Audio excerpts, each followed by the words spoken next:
ACP sir এখনো জিন্দা আছেন। ACP sir is back. Hello guys, চলে এলাম আমার একটি নতুন ভিডিও নিয়ে।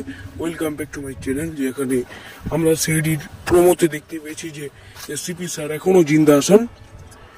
আর এখানে মানে একেবারে মরেননি। অনেকে ভাবেছেন একবারে মরে গেছেন বা এরকম কিছু, এসব কিছু না। এসিপি স্যার একটু বিরতি দিয়েছিলেন, এর জন্য আমরা এই বছর 39 এবং 40 নাম্বারে এসিপি স্যারকে দেখতে পাবো।